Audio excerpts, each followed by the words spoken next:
ये सिर्फ एक कार्यक्रम नहीं बल्कि उन अमर वीरों के प्रति पूरे राष्ट्र की कृतज्ञता का एक भाव था। उन सैनिकों के लिए जिन्होंने अपने आज को हमारे कल के लिए न्यौछावर कर दिया। उन वीर नारियों व वीर माताओं के लिए जिन्होंने अपने जीवन का सबसे बड़ा बलिदान देश के नाम कर दिया। कारगिल विजय दिवस के अवसर पर रीवा की धरती पर ऐसा ही एक भावपूर्ण आयोजन हुआ, जहां सम्मान मिला पूर्व सैनिकों को, वीर नारियों को, वीर माताओं को और उन परिवारों को जिनकी बदौलत आज भारत सुरक्षित है। आपके स्वागत में श्रीमान।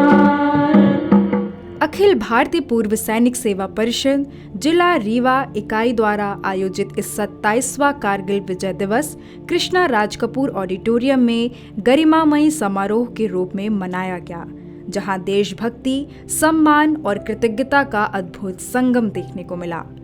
यह आयोजन केवल कारगिल विजय दिवस तक ही सीमित नहीं रहा, बल्कि अखिल भारतीय पूर्व सैनिक सेवा परिषद मध्य प्रदेश की प्रतिनिधि सभा के समापन समारोह के रूप में भी आयोजित किया गया, जहां पर 4 प्रांतों मध्य भारत, महाकौशल, मालवा एवं छत्तीसगढ़ के प्रतिनिधि सम्मानित हुए।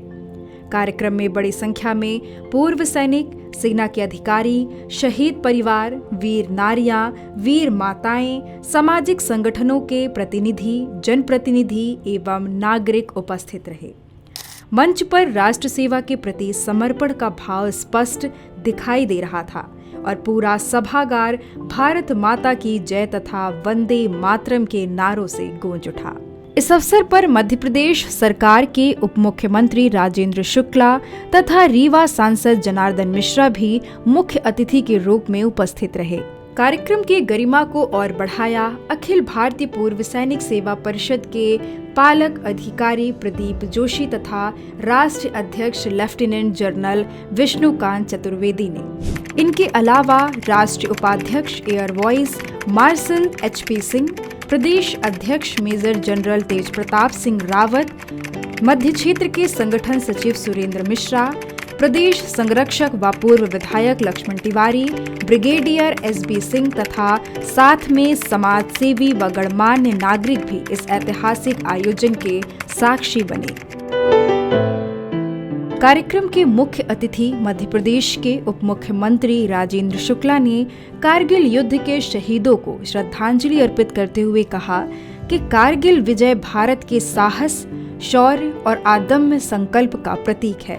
पूर्व सैनिक परिषद के द्वारा कारगिल विजय दिवस का आयोजन बहुत ही भव्य रहा और बहुत व्यापक क्षेत्र को कवर करके ऐसे लोग जो सेना में रहे हैं, कारगिल के युद्ध में भी बहुत से लोग रहे हैं, जो शहीद हो गए, उनके परिजन भी यहाँ पर रहे और इनके राष्ट्रीय पदाधिकारी भी यहाँ पर आए। तो कुल मिला के एक रीवा के लिए इस प्रकार का कार्यक्रम जो मध्य प्रदेश स्तर का है वो यहाँ पर संपन्न हुआ है।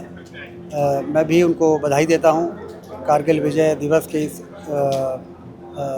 स्मरण दिवस के अवसर पर और सेना के शौर्य और पराक्रम को सलाम करता हूँ। रीवा सांसद जनार्दन मिश्रा ने बताया कि कारगिल युद्ध बहुत ही विषम परिस्थितियों में लड़ा गया था, जहां दुश्मन की सेना ऊपर पहाड़ियों की चोटी पर थी तो हमारी सेना नीचे जमीन पर। इतनी ऊंची चोटियों पर चढ़ना और वहां पर विजय प्राप्त करना अपने आप में गौरवान्वित करने वाली बात है और ये लड़ाई दुनिया के इतिहास में एक अपना अमिट और अलग स्थान रखती है। कार्यक्रम को संबोधित करते हुए अखिल भारतीय पूर्व सैनिक सेवा परिषद के राष्ट्रीय अध्यक्ष लेफ्टिनेंट जनरल विष्णुकांत चतुर्वेदी ने कहा कि देश की सीमाओं की रक्षा करने वाले सैनिक कभी सेनानिवृत्त नहीं होते।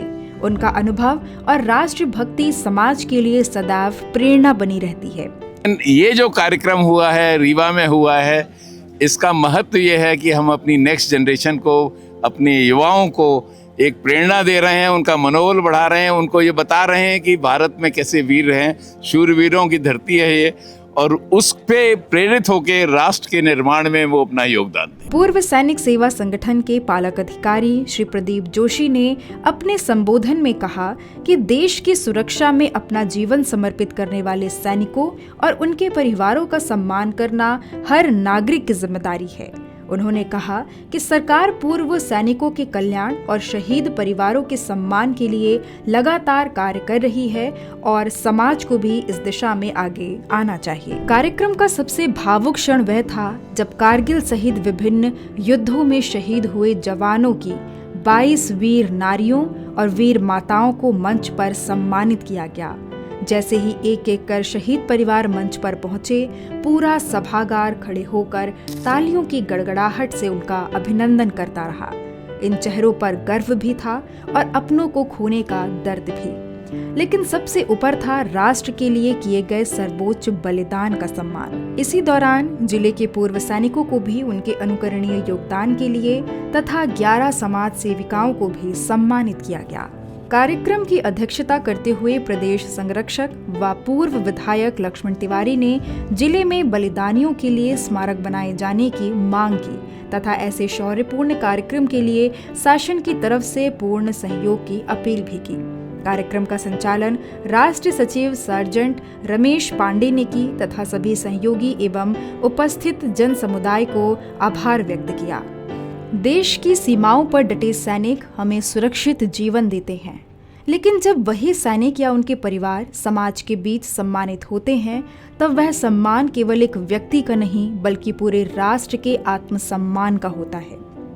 रीवा में आयोजित यह समारोह भी इसी संदेश के साथ संपन्न हुआ कि शहीद कभी मरते नहीं, वो हर तिरंगे में, हर सलामी में और हर भारतीय के दिल में हमेशा जीवित रहते हैं। कारगिल विजय दिवस के इस अवसर पर पूर्व सैनिकों, वीर नारियों और वीर माताओं का सम्मान कर रीवा ने पूरे देश को यह संदेश दिया कि राष्ट्र सबसे पहले है और राष्ट्र के लिए सर्वस्व न्यौछावर करने वालों का सम्मान हमारी सर्वोच्च जिम्मेदारी है। बता दें कि कार्यक्रम की शुरुआत वंदे मातरम से हुआ और वही समापन राष्ट्रगान के साथ। जय हिंद, जय भारत।